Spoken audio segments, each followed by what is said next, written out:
Welcome to PMDC online lecture room. This is Hilal Ahmad, lecturer in computer science, PMDC Boys Hyderabad, Peshawar.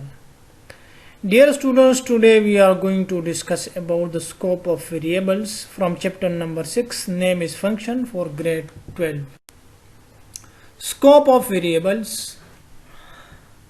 By the scope of a variable, we mean that if a variable is defined in a program, then in which parts of the same program this variable can be accessed. Scope of variable का मतलब होता है अगर हम variable को define करें programme के अंदर तो सेम प्रोग्राम में इस वेरिएबल का कौन सा हिस्सा हम एक्सेस कर सकते हैं. It means in which part we can access. This is called the scope. There are three scopes of variables. First one is local scope, second one is global scope, third one is static scope. Local are automatic variables. The variables defined within a block are called the local variables, and its scope is local to block. Local variable का मतलब होता है कि हम इसको define करते हैं एक प्रोग्राम के ब्लॉक के अंदर, एक फंक्शन के ब्लॉक के अंदर. इसको हम कहते हैं लोकल वेरिएबल, और इसका जो स्कोप होता है वो सिर्फ उसी ब्लॉक तक महदूद होता है. सपोज हमने एक फंक्शन डिक्लेयर किया डिस्प्ले, उसकी बॉडी स्टार्ट हो गई और बॉडी ख़त्म हो गई, तो इसका जो स्कोप है वो उसी तक महदूद है. These variables are not accessible from outside the block, and thus their visibility remains only to that block.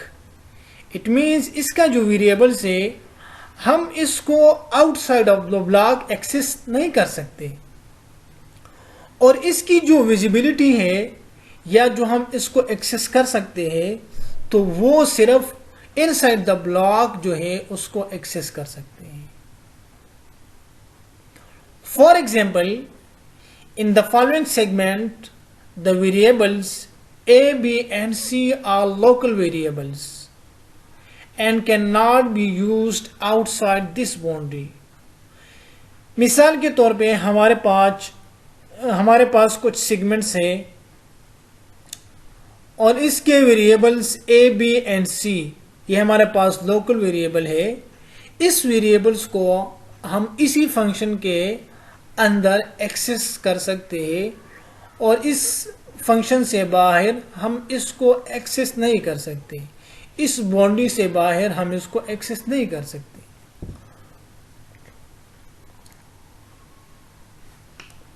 अगर मैं आपको डेली लाइफ में एक एग्जांपल दे दूं लोकल वेरिएबल्स का. सपोज आपको टीचर कहता है कि आप अपनी क्लास और अपने घर तक महदूद हो, उसके बगैर आप किधर भी नहीं जा सकते. तो अगर आप गए तो आपको खतरा होगा या आपको नुकसान होगा. तो this is called local variable.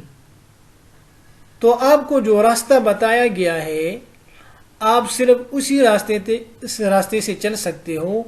इसके अलावा अगर आपने दूसरा रास्ता इख्तियार कर लिया तो आप नुकसान में होंगे.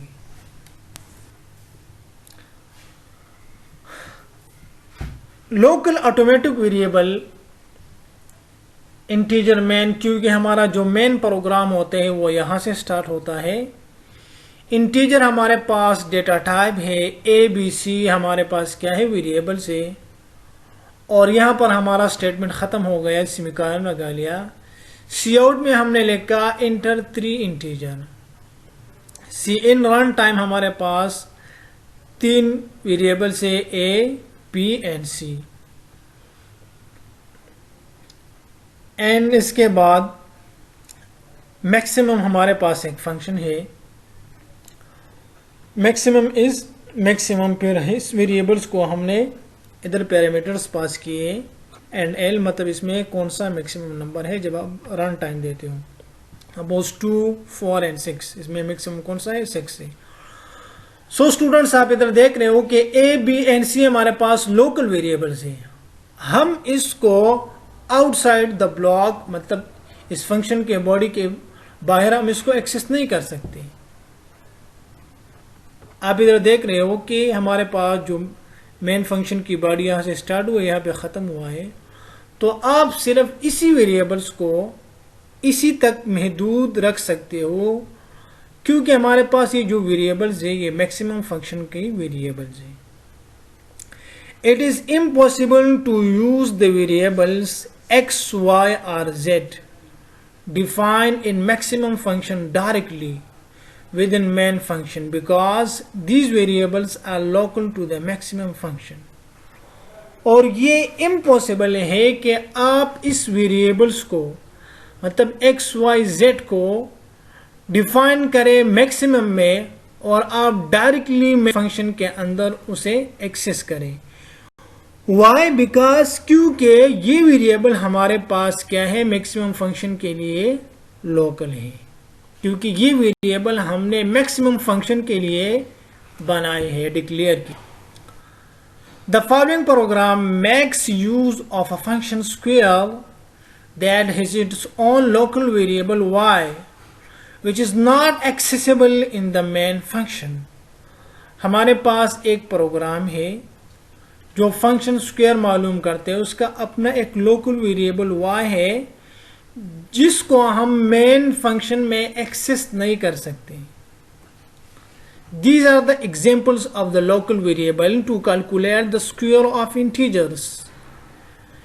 hash include iostream.h, hash include conio.h, integer square in these are the header files, integer are the data types, square are the function name, and integer y is the parameter।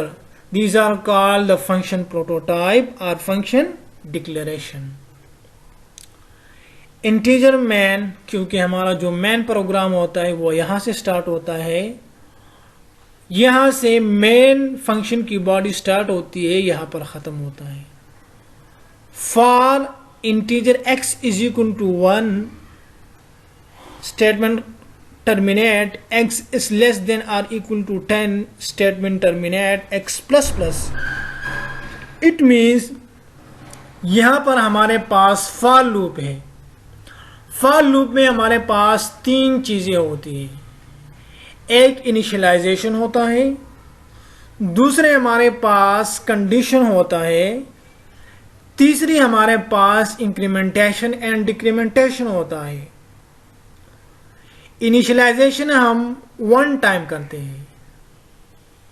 हमारे पास पहले तो ये जाने कि what is loop. Loop is the repetition of statement again and again. We have 3 kinds of loop. First one is for loop, do while loop and while loop. C out square x, हमारे पास function C out statement है जो message print करता है square, मतलब जो x में value है उसका स्क्वायर ले लो। और फिर यहाँ पर हमने थोड़ा स्पेस छोड़ा है मतलब मैसेज प्रिंट के लिए, और इस मैसेज को टर्मिनेट किया है। Cout endl new line के लिए यूज होता है। गेट सी एच, ये तो आप लोगों को पता है कि मतलब स्क्रीन होल्ड के लिए यूज होता है। रिटर्न 0। यहां पर हम फंक्शन डिफिनेशन, यहां पर जो स्क्वायर एक्स है इंटीजर डेटा टाइप है, स्क्वायर है, अब इंटीजर वाई, तो इसका मतलब ये है कि integer y return y multiply by y. तो यहां पर एक्स में हमारे पास 1 वैल्यू है, तो एक्स इधर पास हो जाएगा वाई में, तो 1 मल्टीप्लाई बाय वाई, तो ये क्या करेगा, रिटर्न करेगा।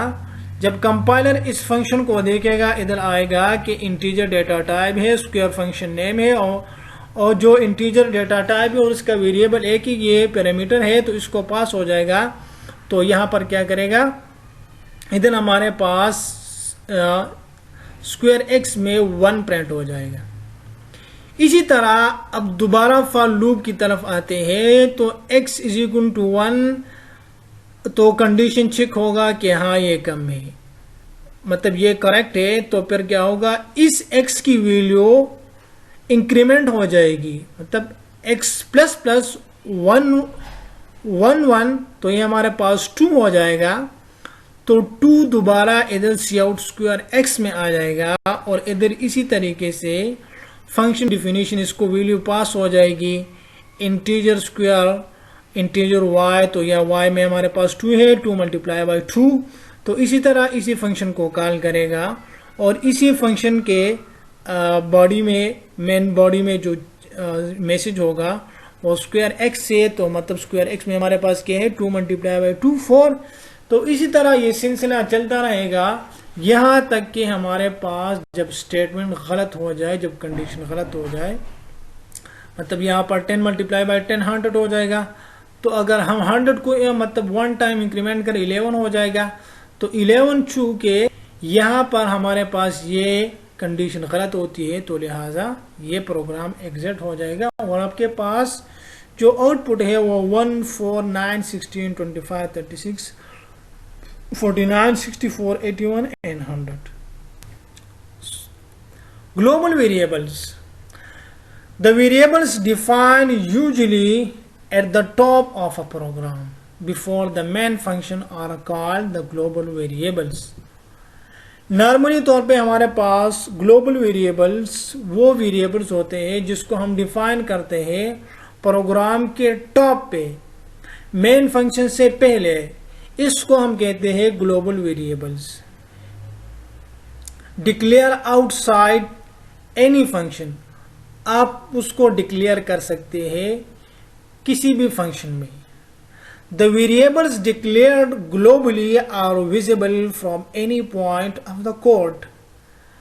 अब जब वेरिएबल्स हम डिक्लेयर करते हैं तो ग्लोबली हम इसको एक्सेस कर सकते हैं, और किसी भी पॉइंट, कोड की किसी भी पॉइंट पे हम इसको विजिबल कर सकते हैं और एक्सेस कर सकते हैं। Accessible by all the functions of the program, मतलब फंक्शन का जितना भी प्रोग्राम का हिस्सा होता है, फंक्शन में किसी भी हिस्से में प्रोग्राम में आपने जहां डिक्लेयर किया हो, आप इसको एक्सेस कर सकते हो। They are accessible from inside and outside of all the functions of the same program. आप इसको फंक्शन के इनसाइड हिस्से में और फंक्शन के आउटसाइड बॉडी से आप इसको एक्सेस कर सकते हो। In order to declare the global variables, we simply have to declare the variables outside in any function or block directly in the body of the program। जब हम declare करते हैं ग्लोबल वेरिएबल्स को, तो हम इसको फंक्शन के body से बाहर भी डिक्लेयर कर सकते हैं और विद इन ब्लॉक भी डिक्लेयर कर सकते हैं, या प्रोग्राम की डायरेक्टली बॉडी में भी हम इसको एक्सेस कर सकते हैं। हमारे पास एक सिंपल सा प्रोग्राम है, आप इधर देख रहे हैं कि हमारे पास एक वेरिएबल है integer a, these are the global variable। why? because we declare this variable before the main function। मैंने आपको बताया है कि जब भी हम ग्लोबल वेरिएबल डिक्लेयर करते हैं तो मेन फंक्शन से पहले डिक्लेयर करते हैं, और फंक्शन का नाम क्या है, डिस्प्ले। फंक्शन की बॉडी इधर स्टार्ट होती है, यहाँ ख़त्म होती है। फंक्शन के बॉडी के अंदर हमने एक मैसेज प्रिंट करना है सी आउट ए, और यहाँ से मेन के बाद मेन की फंक्शन की अपनी बॉडी स्टार्ट होती है यहाँ से लेकर यहाँ तक, और ए एक वेरिएबल है, ए को हमने वैल्यू असाइन की है 10। सी आउट में हमने मैसेज प्रिंट किया है ए, और इसके बाद एक फंक्शन को कॉल की है डिस्प्ले। तो कंपाइलर इधर आ जाएगा डिस्प्ले में देखेगा कि इसके अंदर बॉडी में कुछ कोड है, कुछ मैसेज है, तो देखेगा कि हाँ है, तो वो क्या करेगा, तो आपके पास जब प्रोग्राम रन हो जाएगा तो आपके पास मैसेज प्रिंट होगा, एक मरतबा 10 और दूसरी मरतबा 10। एक मेन फंक्शन के अंदर ए है क्योंकि ए को हमने 10 वैल्यू असाइन की है, और दूसरा यहाँ से हमने मैसेज फंक्शन को कॉल की है, तो दूसरा जो है इसी फंक्शन के बॉडी के अंदर हमारे पास मैसेज डिस्प्ले हो जाएगा। अच्छा, दूसरा प्रोग्राम है, ये प्रोग्राम आपको एरर देगा। क्यों? क्योंकि हमारे पास जो वेरिएबल है इंटीजर है वो लोकल वेरिएबल है, और हम इस लोकल वेरिएबल को फंक्शन के बॉडी से बाहर इधर दूसरे फंक्शन में एक्सेस करते हैं, तो ये आपको एरर देगा, क्योंकि हमेशा ग्लोबल वेरिएबल मेन फंक्शन से पहले हम डिक्लेयर करते हैं, तो लिहाजा the output it will show the error due to the local variable. The following program describes the local and global variables. Hash include iostream.h, hash include conio.h using namespace std. These are the header files we already discussed in the previous lecture. Integer add, these are the function prototype or function declaration. Integer value 1 comma value 2 value 3, these are the global variables. Integer add, integer हमारे पास data type है, add एक function है, और इस function की body यहाँ से start होती है, यहाँ पे ख़त्म होती है। इंटीजर सम हमारे पास क्या है, लोकल वेरिएबल है। सम को हमने वैल्यू असाइन की है, value 1 plus value 2 plus value 3, और रिटर्न में हमने क्या किया है, सम किया है। तब हमें इसको सम करो फिर रिटर्न करो सम। चूंकि हमारा मेन प्रोग्राम यहाँ से स्टार्ट होता है, तो मेन फंक्शन के बाद यहाँ से बॉडी स्टार्ट होती है, यहाँ पे ख़त्म होती है। Integer total here, total is the local variable. Value 1 is equal to 10, statement ख़त्म। Value 2 is equal to 20, statement ख़त्म। Value 3 is equal to 30, statement ख़त्म। इसका मतलब यह है कि वैल्यू 1 को हमने वैल्यू असाइन की है 10, वैल्यू 2 को हमने वैल्यू असाइन की है 20, वैल्यू 3 को हमने वैल्यू असाइन की है 30। तो अब ये टोटल हो जाएंगे, टोटल मतलब वेरिएबल में स्टोर हो जाएगा। ऐड फंक्शन जो है क्या करेगा, इसको ऐड करेगा। यहां पर आप देख रहे हैं कि यहां पर जब कंपाइलर इधर आ जाएगा कि इधर ऐड है, और फिर इसके फंक्शन बॉडी के अंदर क्या है वो स्टेटमेंट चेक करेगा। तो चूंकि यहां पर हमने रिटर्न सम लिखा है, तो ये वैल्यू ऐड हो जाएगी और टोटल वेरिएबल में स्टोर हो जाएगा, और आपके पास ये तीनों वैल्यू स्टोर हो जाएगी 10 प्लस 20 प्लस 30, और आपके पास जो मैसेज है वो डिस्प्ले हो जाएगा। The sum of the 3 global variable is equal to 60, और रिटर्न करेंगे 0। Dear students, in this program we can see that value 1, value 2 and value 3 are the global variables, while integer total are the local variables. इस programme में integer value 1, value 2 and value 3 हमारे पास global variables है, और हम इसको programme के किसी हिस्से में भी एक्सेस कर सकते हैं।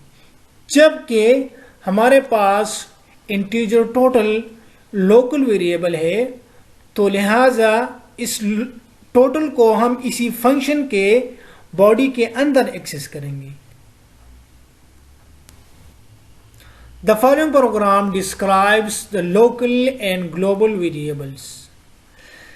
The sum of 3 global variables is equal to 60। हमारे पास जो ग्लोबल वेरिएबल है उसका सम हमारे पास आता है 60.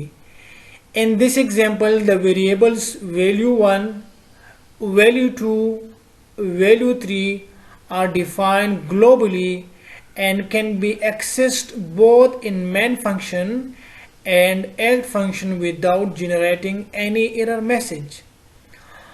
आप इस एग्जाम्पल में देख सकते हैं कि हमारे पास वैल्यू 1, वैल्यू 2 एंड वैल्यू 3 हमारे पास ग्लोबल वेरिएबल्स है और हम इसको दोनों फंक्शन के अंदर एक्सेस कर सकते हैं, मेन फंक्शन में भी और ऐड फंक्शन में भी, बगैर किसी एरर मैसेज के. Here in the same program, the variables sum in function add and total in function main are local to the respective functions and are not visible outside the boundaries of these functions.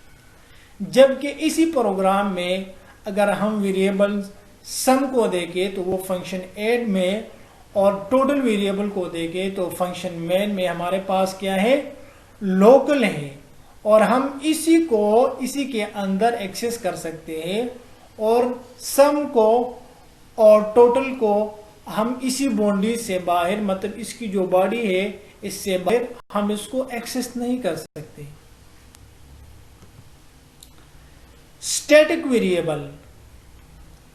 Static variables are those variables which are preceded by the keyword static while declaring.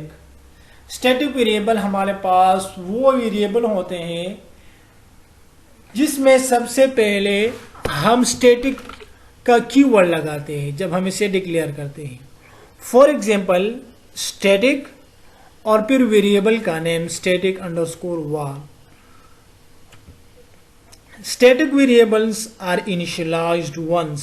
Static variable को हम एक ही दफ़ा initialise करते हैं program में and remains in memory until the end of the program. और इस initialisation को वो अपने साथ रखता है यहाँ तक कि जब प्रोग्राम ख़त्म हो जाए. These variables have the capability to preserve the information about the lost value of function return until the program completely ends. और static variables के इसकी जो variables होते हैं इसमें ये capability है कि ये information को अपने साथ महफूज करता है यहाँ तक कि जब फंक्शन रिटर्न हो जाए और इसमें जो आखिरी वैल्यू होती है वो अपने अंदर महफूज करते हैं यहाँ तक जब कंप्लीट प्रोग्राम ख़त्म हो जाए. Static variables are local in the scope. अगर हम इसकी स्कोप की बात करें तो वेरिएबल्स हमारे पास लोकल होता है टू देयर मॉड्यूल और function in which they are defined. जहाँ पर जिस फंक्शन में हमने उसको डिफाइन किया था या जिस मॉड्यूल में हमने इस फंक्शन को वेरिएबल्स को डिफाइन किया था. But life is throughout the program. लेकिन चूंकि इसको हम एक्सेस करते हैं थ्रू आउट द प्रोग्राम, मतलब इसकी जो लाइफ होती है वो थ्रू आउट द प्रोग्राम में हम इसको एक्सेस कर सकते हैं.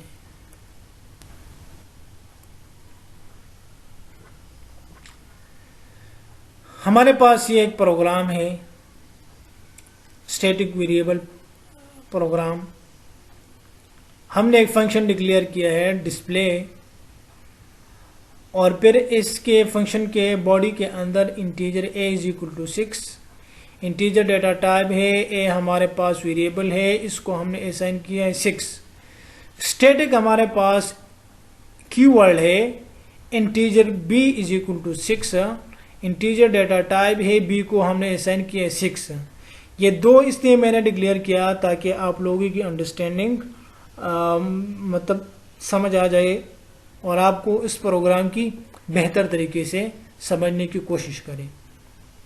सी आउट में हमने लिखा ए की जो वैल्यू है और फिर बी की जो वैल्यू है वो बी में स्टोर होगा और ए की जो वैल्यू वो ए में स्टोर होगा. फिर हमने क्या किया है, इसी डिस्प्ले फंक्शन के बॉडी के अंदर a++ को हमने इंक्रीमेंटेशन लगाया है. इसी तरह बी को भी हमने इंक्रीमेंटेशन लगाया है और यहाँ पर डिस्प्ले की जो फंक्शन है हमने क्लोज किया है. इंटीजर मैन के बाद फिर बॉडी स्टार्ट होती है और यहाँ पे ख़त्म होती है। फिर डिस्प्ले दूसरा फंक्शन, मतलब एक फंक्शन है डिस्प्ले। ये फंक्शन, इसी फंक्शन को हमने कॉल किया है यहाँ से, डिस्प्ले एक दफ़ा कॉल किया, फिर यहाँ से इस फंक्शन को दोबारा कॉल किया, फिर डिस्प्ले इसी फंक्शन को तीसरी मरतबा कॉल किया।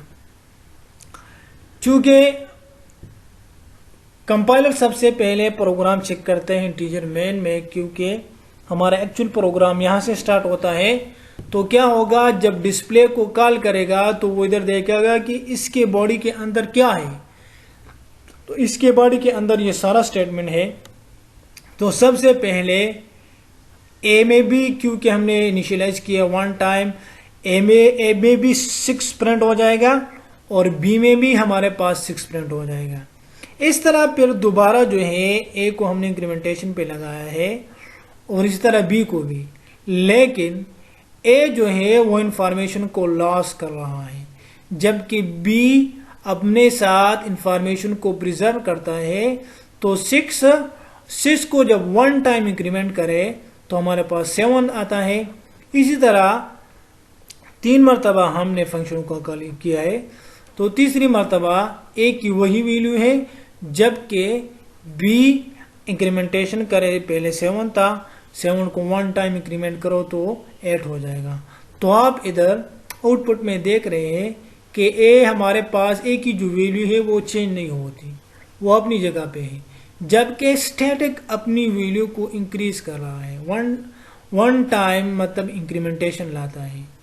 क्योंकि अगर आप इस फंक्शन को 10 मरतबा कॉल करोगे तो इज इट पॉसिबल, क्योंकि मल्टीपल टाइम्स आप एक फंक्शन को कॉल कर सकते हो। तो यहाँ पर जितनी मरतबा आप फंक्शन को कॉल करोगे उतनी मरतबा इस स्टैटिक इंटीजर बी में जो है इंक्रीमेंटेशन आएगी।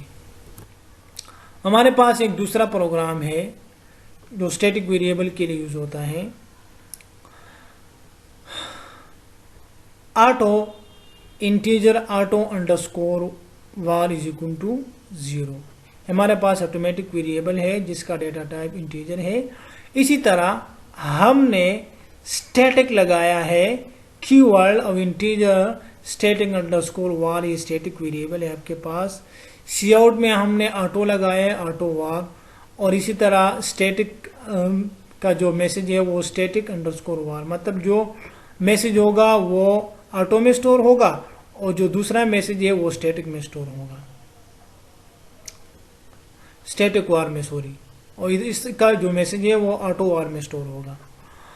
तो इस तरह हम इंक्रीमेंटेशन करते हैं plus plus auto underscore var, फिर सेमीकोलन, फिर plus plus static underscore var, और इसकी जो बॉडी है वो हम यहाँ से बंद करते हैं, क्योंकि वाइड है, हम कोई भी वैल्यू रिटर्न नहीं करना चाहते, तो इसलिए हमने यहाँ पर वाइड लगाया है।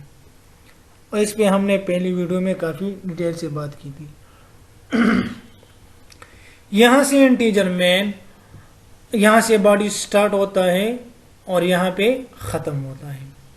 Integer i is equal to 0, i को हमने इनिशियलाइज किया 0 से, वाइल जबकि हमारे पास वाइल का कंडीशन लगा है, वाइल लूप का, i इज लेस देन 3, जब i में वैल्यू 0 है वो लेस से 3 से यस, तो वो क्या करेगा, फिर वाइल के अंदर i प्लस प्लस हो जाएगा। लेकिन पहली मर्तबा आपके पास पहले कंडीशन करेक्ट हो गया, जब कंडीशन करेक्ट हो गया तो इधर डेमो जो है वो फंक्शन कॉल करेगा, इधर से डायरेक्टली कंपाइलर आएगा और डेमो फंक्शन को कॉल करेगा। तो आपके पास ऑटो इज इक्वल टू 0 और स्टैटिक इज इक्वल टू 0, जबकि दोबारा कंपाइलर इस बॉडी में आ जाएगा और देखेगा कि यहाँ पर i की वैल्यू 0 थी, तो यहाँ पे इंक्रीमेंटेशन हो जाएगी। जब इंक्रीमेंटेशन हो जाएगी यहाँ पे वैल्यू क्या हो जाएगी, 1 हो जाएगी। तो 1i इज लेस देन 3, मतलब 1 इज लेस देन 3, यस। जब यस ये करेक्ट है तो डेमो फंक्शन को क्या करेगा, कॉल करेगा और इधर से हमारे पास डेमो फंक्शन के अंदर जितनी भी स्टेटमेंट है, तो यहाँ पर हमारे पास स्टैटिक जो वैल्यू है स्टैटिक अंडरस्कोर वार की, वो इंक्रीमेंट हो जाएगी। जबकि आप देख रहे हैं कि ऑटो अंडरस्कोर वार की जो वैल्यू है वो उसमें चेंजेस नहीं आ रही, वो कांस्टेंट है, मतलब उसमें कोई भी तब्दीली नहीं आ रही। जबकि स्टैटिक की वैल्यू में इंक्रीमेंटेशन होता है। इसी तरह तीसरी मर्तबा जब इसमें इंक्रीमेंटेशन हो जाएगा कि 2 है, 2 इज लेस देन 3, यस, तो क्या होगा, डेमो फंक्शन को कॉल करेगा और आपके पास वही मैसेज सी आउट में आ जाएगा। और सी आउट में ऑटो की जो वैल्यू है वो 0 रहेगी, जबकि स्टैटिक की जो वैल्यू पहले 1 था, जब इंक्रीजमेंट हो गई में मतलब 1 टाइम, तो वो 2 हो जाएगी। तो आपके पास स्टैटिक की जो वैल्यू वो 2 हो जाएगी। इसी तरह अभी तीसरी मर्तबा मेन के बाद आ जाएगा आई प्लस प्लस, क्योंकि पहले तो इसमें 3 वैल्यू था। जब वो चेक करेगा का आई प्लस प्लस इंक्रीमेंट हो जाएगा, तो यहाँ पर दोबारा वाइल का कंडीशन चेक करेगा। कंडीशन चेक करने के बाद पहले इंक्रीमेंटेशन करता है, फिर कंडीशन चेक होता है। जबकि फाइल लूप में क्या होता है, पहले कंडीशन चेक होता है, फिर इंक्रीमेंटेशन होती है।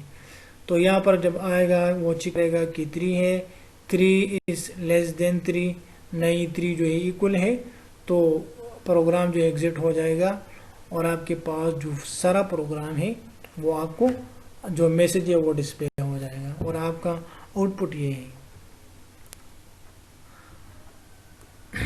Here the automatic variables auto underscore val loses its value।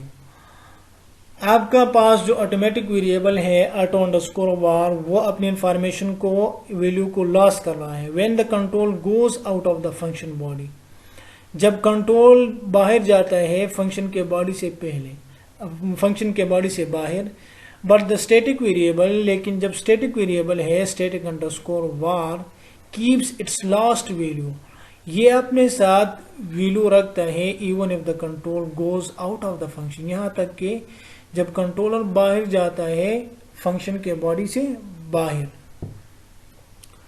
Static variable को आपको समझ आ गई कि ये अपने इंफॉर्मेशन को लॉस नहीं करता, और ये तब पॉसिबल है जब आप इससे पहले स्टैटिक कीवर्ड लगा लो। Thanks students.